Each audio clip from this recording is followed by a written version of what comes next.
Welcome to TapouT Sessions. I'm Mike Straka, along with Urijah Faber, UFC bantamweight. What's up, brother?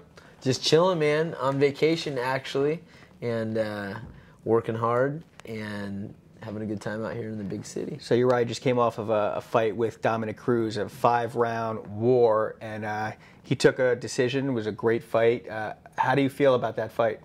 I feel good about the fight. You know, I can't really step away from the fight and be too disappointed other than the result, but I feel like I performed well. I did a lot of damage and you know, executed well. I felt like I won the fight right after the fight, and by no means was it a blowout on either side, so it's hard to really say. Yeah, I mean, a lot of people say it could have gone either way, and I agree with that. You know, you do have to take the belt from the champion. Do you feel like you took the belt? You know, I guess not. You know, the judging, I'm not the biggest fan of the judging these days, but like I said, it wasn't something that I have to go back and be like, you know, it was an absolute victory on my side or the other way around. I thought I had done enough, but apparently I didn't. A lot of people are already calling for an immediate rematch. They want to see Cruz Faber 3. Are you up for that? Oh, definitely. Yeah, definitely. I mean, it's bound to happen. I mean, I don't plan on getting beat by anybody, and I don't plan on getting beat with a championship fight either against Dominic. So it's just a matter of time. Now, is the beef now quashed? Are you guys done with your beef? Did he apologize to you ever for signing over your face? I mean, or you're over that by now? I'm over that. I was over it right off the bat. I mean, I don't sit and dwell on those kind of things. It more made a statement about who he was. And I'm like, okay, I generally don't like this guy. It wasn't, oh my gosh, I can't believe he rode over my face. It was like, what the heck is this guy doing right over my face? You know, but he was young. I feel like he's grown up quite a bit. I think he's changed somewhat. So we'll see. I mean, he's still got something that I want, and he's still gonna have to put up with me in his life, and we're gonna have to be enemies. So you know, you've accomplished so much in MMA. You're almost above the belt. You know, and I don't mean to say that to kiss your ass or to even to take away from anybody who has a belt. But the things you've done in MMA, you've really pioneered things that other guys aspire to do. One is you were the face of the WEC. You were one of the guys who created the lightweight divisions and certainly created a business for lightweights. You started Form Athletics, your own T-shirt company and apparel company. You do these. You went into business with K-Swiss. You do mainstream commercials with K-Swiss. Pepsi and all of these different brands that you represent. How do you have time to do everything? And did you go into this sport with a grand plan?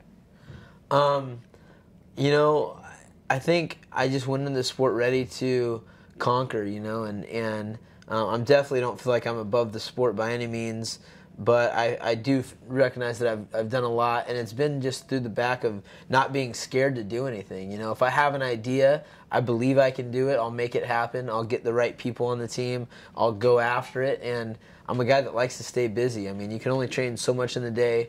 You only sleep so much at night, and then there's a lot of time left over. So I fill my time. I've always been like that. Ever since I was a little kid, I've been busy, and it's just resulted in a lot of good things.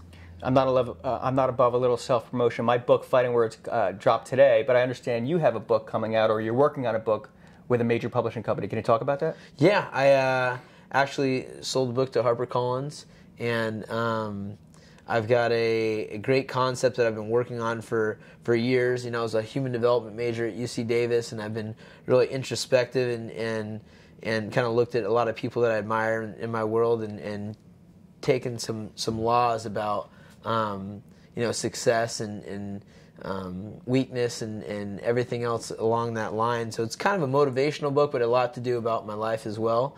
And I look forward to checking out your book, man. Thanks, man. I'm stoked about that, and it's great that we're having more and more materials inspired by our sport. Yep.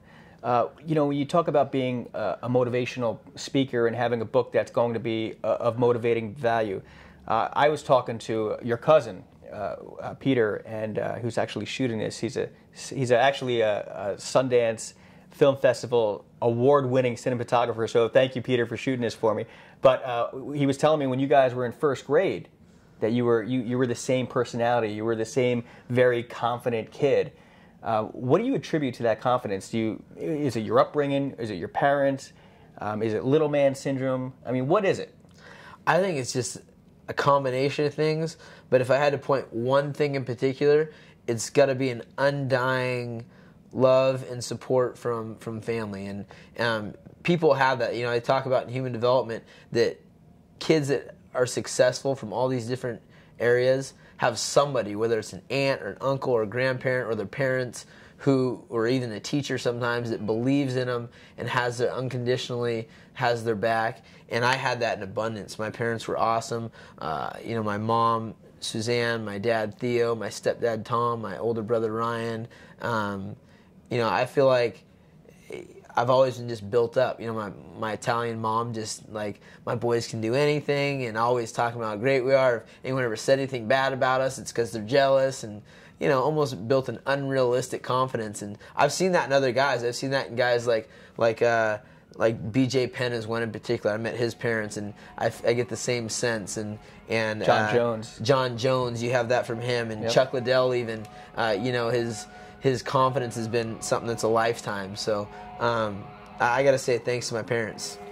Well, let me clarify. When I say little man syndrome, I'm also the same height as you. So I didn't mean that in any way, shape, or form. I didn't know I was little. Yeah, exactly. You know what? It's funny you say that, because I never considered myself small either. And every time I would bring that up to my friends in high school, I'm like, oh, I'm so short next to you, and they always say, I never realized how short you were. Yeah. And I think that's pretty cool, and I think that's a testament to one's personality, I think. Yeah, I've got a funny story about that. Back in the day, we had a camp out in Sacramento. It was when Randy Couture, I think, was fighting Chuck for the second time. He actually lost, but it was Brandon Vera, James Irvin, Scott Smith, Mark Munoz 2 years before he started fighting. Wow. It was Frank Trigg and all these other guys that had come in. Tito Ortiz, I think, actually showed up for a little bit. And, I was training, and I told Frank Trigg, I go, hey, man, we got a couple of the guys our size that are coming, this and that. He was one of the smaller guys. Right. And he goes, would you stop saying that? You and I are not the same size. He's like, I'm almost 200 pounds. You're like 140. And then he's like, we're not the same size. And I'm like, I didn't think about that. Right. In my head, we're the same size. So I think that's just the way I think. Well, you're certainly larger than life. I mean, if that says anything about your personality. Let's go. I want to go back to your business and also motivating people and believing in people, because Joe Benavidez and Chad Mendez and guys, even Mark Munoz, guys who you've sort of taken and said, I believe in you.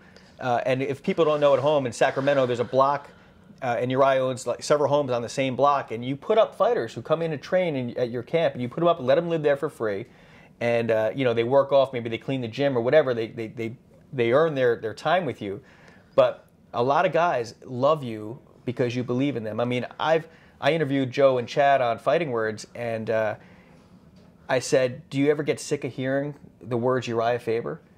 And I kind of thought they'd be like, well, yeah. But they didn't. I mean, they were like, sincerely, no, the guy, we wouldn't be here without the guy. And there's no animosity and there's no jealousy. I just can't believe that you have that, you've cultivated that environment. How did you do that? It's been, you're going to have to buy my book about it, but there's a chapter in there about building a Who's Who network. And it's basically looking for potential in people and helping people reach their goals instead of trying to get ahead or being jealous and things like that. And I genuinely enjoy that stuff, and I feel like there's power in numbers, and I do everything in my power to help those guys out. I would gladly take a back seat had Joseph grabbed the belt and just done, gone a different path, and I'm cheering for those guys, and they know it. I mean, you can't fake something like that, so they know genuinely. And we've been through things in life, and those guys have been there for me also. So it's more of a family thing. And I've talked to Munoz over the years, and he just really understands. We have something that you can't really explain because it's been through experiences, and so I don't know. I think it just comes from kind of the background I came from. My adolescence was in a hippie Christian environment where there's a lot of people around all helping each other get energy, and I've kind of recreated that without the religion. I know you believe in wrestling. You went to Cal Poly. You're a wrestler, and I know that UC Davis. UC Davis, sorry. Yeah. And a lot of the people, a lot of the programs you work with are about saving wrestling programs in high schools and in colleges. How important is wrestling to adolescents and to kids growing up and kids who aspire to be MMA fighters? I think it's really important, and I'm actually working on a really cool project with Phil Davis that's going to help kind of highlight some of the amateur side of the sport we're working on, and of course, you guys will hear more Phil about Davis, that. a great Penn State wrestler. Yeah, he was a national champion 2-time and a really smart guy also. But what it comes down to is wrestling is one of the main backbones for our sport. It's a simulated fight, the same regimen, the same attention to detail and technique, and it takes the same type of individual that enjoys a fight, that enjoys wrestling. So it's huge, and we need to really grow the programs. It's a shame California college programs are dwindling, with the wrestling programs because of budget cuts and stuff. But the California high school programs are almost double the nearest state as far as participation goes, and there's a lot of Latino kids that are competing, and it needs to keep growing, man. And Dana and Lorenzo, I think, can maybe get behind a little bit with Zuffa and realize, that's the proving ground, that's the breeding stock for the future of MMA. Speaking of Dana and Lorenzo, they just released the UFC Connects video game, which is a training thing for, I think it's the Xbox, right? It's a THQ video game, but it's available for Nintendo, Wii, and Xbox, and all those video games where you're the remote control. You stand in front of the screen, you move, you do the workouts. Phenomenal. Yeah, it's incredible, and that's actually why I'm here in New York talking about that. I'm one of the spokes guys for the brand. I really believe in it, and it's cool to see Mark Delagrati and Greg Jackson and Javier Mendez in there instructing you. It's their voice, it's their image, and they're showing you how to punch, how to kick, and you can pick fighters. You can pick me and have me tell you, good job, homie, and come on, you can kill it and stuff like that. And it's a great way to get in shape and learn about the sport. So one thing I always laugh when I see the K-Swiss commercial with, who's that actor who's in it with you? His name's Danny McBride, but his character's Kenny Powers. Yeah, Kenny Powers, right. And he calls you shirt off, and it cracks me up, man. It just really does. But you do, in his defense, and you do like to take your shirt off a lot. Well, you know what? I'm at home in California. The sun's out. The shirt's off, man. Right. I spend a good portion of my day covered in sweat, go through about 3 shirts a day, drenched in sweat, and it just feels normal. I spent most of my adolescence running around on the beach in Santa Barbara and in the streets of Sacramento, just in flip-flops and shorts, and it just feels normal to me. I've had the same lifestyle since I was a little kid.